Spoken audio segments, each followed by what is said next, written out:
John Boehner has more members in the House. Mitch McConnell has a new majority, and the Senate did pass an immigration reform bill way back. It seems like 100 years ago. It's just a little more than a year and a half ago, I guess. But do either of the Republican leaders, Ron, have a long enough leash after a big win where Republicans say, we have a mandate, the president doesn't, to deal with path to legal status or path to citizenship for the undocumented?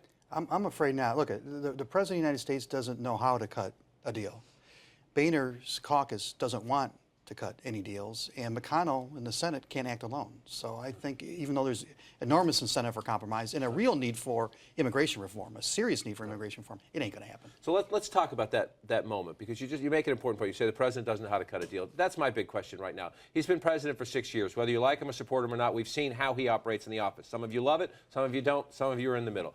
We know Mitch McConnell. Now he's the majority leader. That's a different job, but he's been the Senate leader, the Republican leader for a long time. By DNA, he actually likes to cut deals, but the internal tensions in the Republican Party haven't allowed him. Speaker Boehner, the same thing. Used to be a guy who did business with Ted Kennedy. Used to do deals on immigration and education, and things like that. But are they going to change? Are we suddenly going to get a Washington? And I bring it up in this context. In the Wall Street Journal, Mitch McConnell and John Boehner write this op-ed. And if you look at their list of priorities for the new Republicans, the tax code, health care costs, terrorism, education, regulations, antiquated government bureaucracy, no immigration reform on their list that they publish, no raising the minimum wage or the things the Democrats want to do.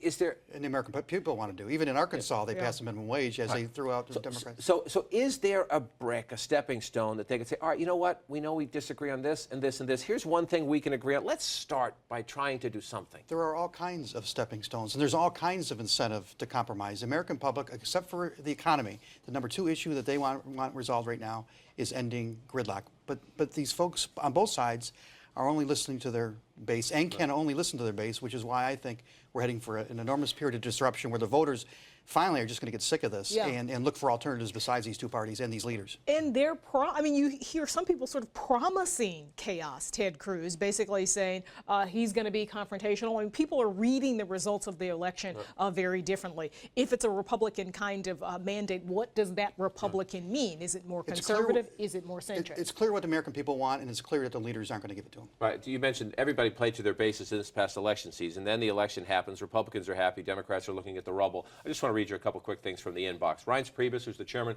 of the Republican National Committee, had a good year running the party. Definitely. He says Americans are fed up with Obama's radical agenda. This is after the election. You won, Mr. Chairman. You could let it go for a day. But I get Eric Erickson writing at RedState.com. He stokes up the conservative base like Ted Cruz, an important guy. Yeah, right. He says he's hearing all this talk about getting along. My hope is Republicans reject this patent nonsense for the poppycock that it is. In his view, Democrats should be kept across a large moat with sharp stakes, acid, and alligators. Okay, that's a spirit of compromise. And to be fair, from the other side, from the left, Democracy for America, an email quoting Elizabeth Warren saying the Democrats have to stand and fight, says we got to fight back against the GOP's extremist agenda. They got the message, right? Get along. They say they're listening, but they're not. Yeah. And so you make a point. They hate everybody. So if you're Hillary Clinton and you're thinking of running for president in 2016, and the voters have just made clear, we just gave Republicans all these seats, but we disapprove of their leaders, we disapprove of their party, we disapprove of your party. What do you do? Yeah, basically, she's going to be running to be the 3rd term of Barack Obama. Not an easy thing to do. In a climate when people are really down on Washington, really down on politics, and really down on institutions, and she saw 3 of those things. She's going to have to really run a very 21st century, very unique, un-Hillary type campaign to be able to break through. You know me, but I'm new and I'm different. Right. Can you don't know Hillary Clinton, as you know.